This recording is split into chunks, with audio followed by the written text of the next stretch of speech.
Yo, what's up guys, it's Jensen and welcome to another video. So maybe one of the better quarterback matchups during this NFL Divisional playoffs will be when Russell Wilson and the Seattle Seahawks head on the road to Lambeau to play Aaron Rodgers and the Green Bay Packers. This is a very intriguing matchup in my opinion because the Seattle Seahawks, they've been road warriors throughout the season. And Green Bay has looked a little vulnerable during the regular season, especially their losses. Even though they're 13-3, there's got to be concerns in Green Bay. But let's start with Seattle.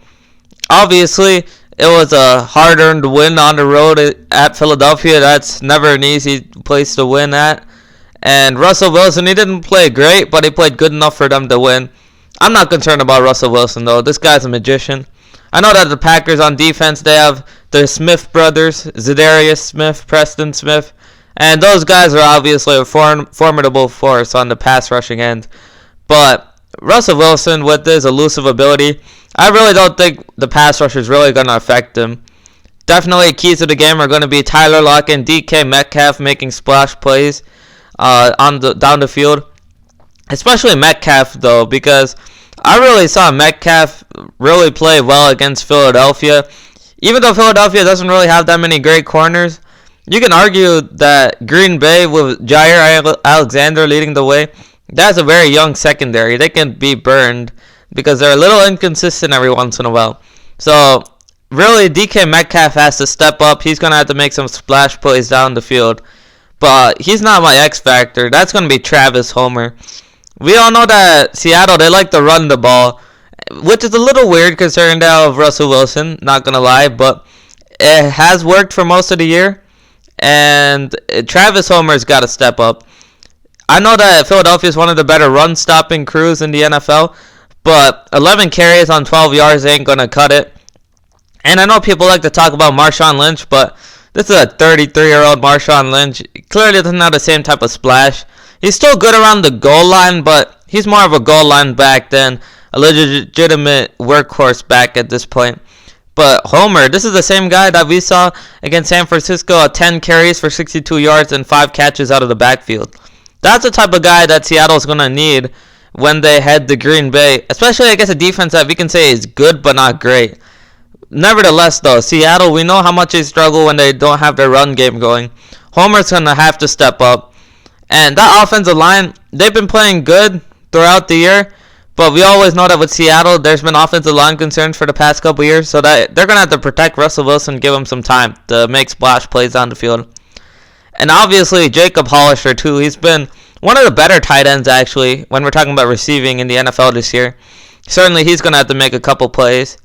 And I think the thing that people forget with Seattle is that even though they win these close games and people want to act like they're really not that great of a team, they are, because they're able to close out these close games, and they were 6 inches away from probably winning the NFC West. So Seattle is definitely going to play well, and that offense is going to have a good game, even as against a Green Bay defense that is pretty good. Even though if they're not elite, they're very good, led by the Smith brothers. Packers are going to be playing well on defense. Let's look at the Green Bay offense. Aaron Rodgers hasn't quite looked the same this year. We can definitely say that age is catching up to him a little. I still think that Aaron Rodgers, he could still make splash plays. He can still have good games. It's just not going to be every single game for Rodgers anymore. Part of the blame has to go toward the system. Aaron Rodgers has been playing more towards the system this year than really trying to ball out. And even though he sacrificed stats, Green Bay's 13-3 this year, so he's doing something right. I think that he's going to have to hit Devontae Adams, because I think Devontae Adams has a good matchup this week against Shaquille Griffin. Even though this guy's a good cornerback, we can't really consider him one of the elites. So Adams should be able to get a ton of receptions down the field. Obviously, Aaron Jones, he's a hot and cold running back, but when he's hot, I mean, he looks like a top 5 running back. When he's cold, he looks pretty awful. They're going to need the good Aaron Jones to show up, because we know that Seattle's going to show up, but Russell Wilson and that crew, I'm never going to question them. But Green Bay, they've been a little questionable this year. Their 3 losses have been equally telling in how vulnerable they can be. We saw them put up 11 points against the Chargers, 8 points against the 49ers. I mean, the bottom line is that Green Bay has looked pretty awful this year. So Aaron Jones is really going to have to step up. And I think that also the other wide receivers too, Valdez, Scantling, Lazard, these guys are going to have to make some plays down the field because Aaron Rodgers, in his declined state, he's not better than Russell Wilson anymore. He's going to need that supporting help. But for Green Bay, the X factor is probably going to be Jimmy Graham. I know he's not the same anymore. It's not the same type of Jimmy Graham we're used to seeing. But this guy can still make plays in the red zone and down the field. He's going to need to come up with at least a couple catches, especially in the red zone. Green Bay probably can't afford to settle for too many field goals. So I think that in the red zone, Jimmy Graham's going to have to show up big.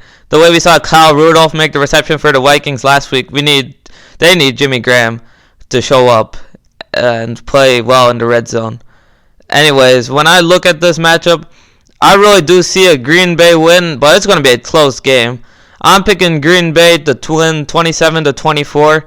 And obviously, as a Bears fan, this is very concerning because I know that I don't want to see the Packers win a Super Bowl. It'd be pretty tough for me as a Bears fan to walk around if the Packers won a Super Bowl. But the bottom line is that they're a Super Bowl contender if Aaron Rodgers plays well. I expect that Aaron Rodgers will have a good game. And ultimately, I think they'll be too much. As for Seattle, I think that it's just not their year right now. They've won a ton of close games, but the bottom line is that defense, even though they have Jadeveon Clowney and Shaquille Griffin and the crew, I just don't think that they're good enough to stop the Packers offense, and that's what it comes down to. So I'm picking the Packers to win, but obviously I hope that they end up losing before the Super Bowl because I would hate to see the Packers be in the Super Bowl and win it. That'd be awful. Anyways, thanks for watching this video, guys. Please like and subscribe. I'll be providing more NFL and NBA hot takes as the season goes on, and have a good day.